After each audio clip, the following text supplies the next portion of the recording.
نبی اکرم صلی اللہ علیہ وآلہ وسلم، اہل بیت اطہار اور صحابہ کرام رضی اللہ تعالیٰ عنہم کا صبر و تحمل۔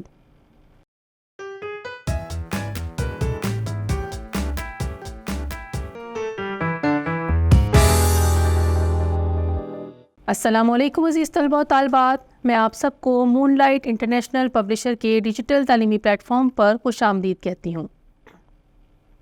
آج ہم سیرت طیبہ صلی اللہ علیہ وآلہ وسلم کی روشنی میں اور ان کے اہل بیت اطہار اور صحابہ کرام کی زندگی سے صبر و تحمل کی مثالیں پڑھیں گے۔ جب نبی کریم صلی اللہ علیہ وآلہ وسلم نے دین اسلام کی تبلیغ کا آغاز کیا تو انہوں نے نبی صلی اللہ علیہ وآلہ وسلم کو مختلف طریقے سے اذیتیں اور تکالیف دینے شروع کر دیں۔ انہوں نے نبی کریم صلی اللہ علیہ وآلہ وسلم کے راستے میں کانٹے بچھائے، آپ پر پتھر پھینکے، آپ پر آوازیں کسیں اور آپ کو ہر طرح سے ذہنی اور جسمانی اذیت دی۔ نبی کریم صلی اللہ علیہ وآلہ وسلم نے دین کی راہ میں آنے والی تمام مصیبتوں اور تکلیفوں کو صبر و تحمل سے برداشت کیا اور اللہ تعالیٰ سے کبھی بھی شکوہ نہیں کیا۔ جب ہم مکی دور کا مطالعہ کرتے ہیں تو آپ کو وہ واقعہ تو یاد ہوگا جب ایک غیر مسلم بوڑھی عورت نبی کریم صلی اللہ علیہ وآلہ وسلم کے اوپر روزانہ کچرا پھینکتی تھی۔ نبی صلی اللہ علیہ وآلہ وسلم کبھی اس کو برا بھلا نہ کہتے، یہاں تک کہ جب اس نے ایک دن کوڑا نہیں پھینکا تو نبی صلی اللہ علیہ وآلہ وسلم نے دریافت کیا کہ وہ بوڑھی عورت کہاں چلی گئی ہے، تو معلوم ہوا کہ وہ بیمار ہے۔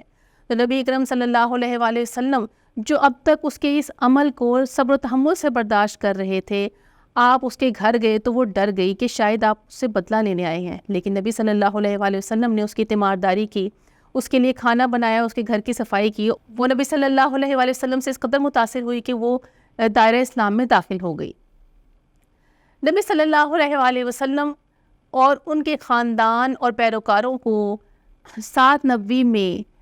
ان کے ساتھ مقاطعہ کر دیا گیا، ایک معاشرتی بائیکاٹ کر دیا گیا، جس کے نتیجے میں انہیں شیب ابی طالب میں 3 سال تک محصور رہنا پڑا۔ وہ 3 سال انہوں نے جس مصیبت اور تکلیف میں گزارے، انہوں نے اگر وہ صبر و تحمل کا مظاہرہ نہ کرتے تو ان کے لیے وہ 3 سال گزارنے بہت مشکل تھے۔ نوبت یہاں تک پہنچ گئی تھی کہ وہ درختوں کے پتے اور چھالیں ابال کر کھانے لگے، لیکن انہوں نے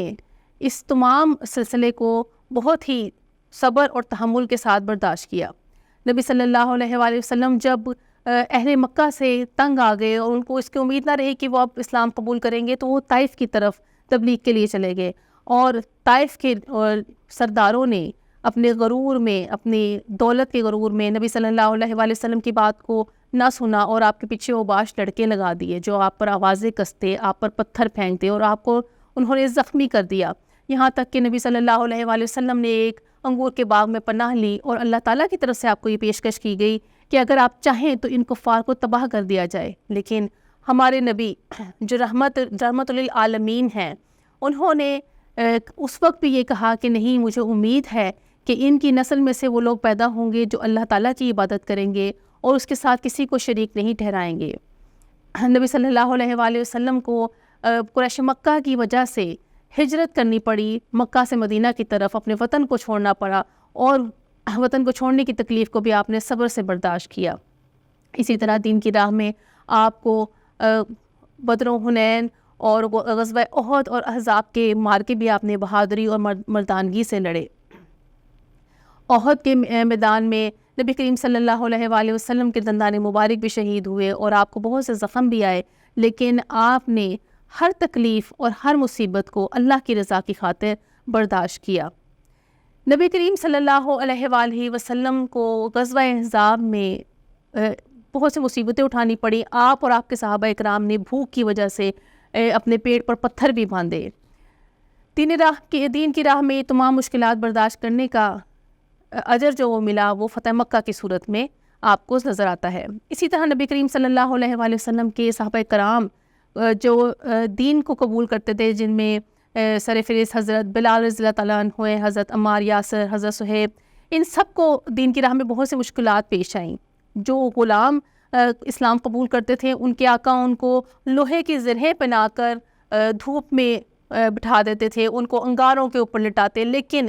وہ ان انگاروں کی حرارت بھی ان کے ایمان کی حرارت میں کوئی کمی لانے کا باعث نہ بنتی، اور وہ دین اسلام پر ڈٹے رہے اور اللہ کی رضا کی خاطر تمام مصیبتوں اور آلام کو اور تکالیف کو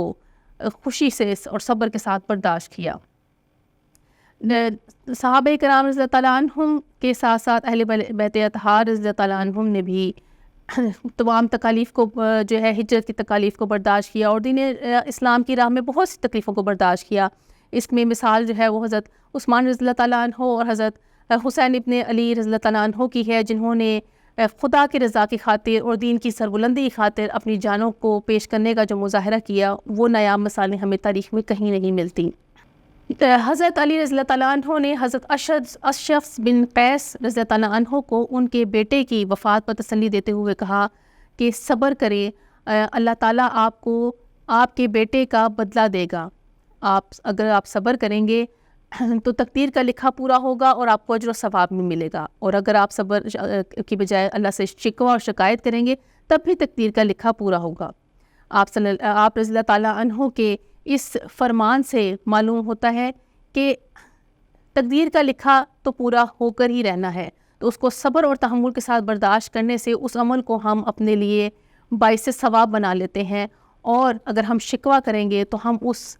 ثواب سے محروم ہو جائیں گے۔ اللہ تعالیٰ ہمیں نبی کریم صلی اللہ علیہ وآلہ وسلم، صحابہ کرام رضی اللہ عنہ اور اہل بیت اطہار کی سیرت پر عمل پیرا ہو کر زندگی کے تمام حالات کو صبر اور تحمل کے ساتھ برداشت کرنے کی توفیق عطا فرمائے۔ اس دعا کے ساتھ آج کے لیکچر کا اختتام کرتی ہوں۔ اللہ حافظ۔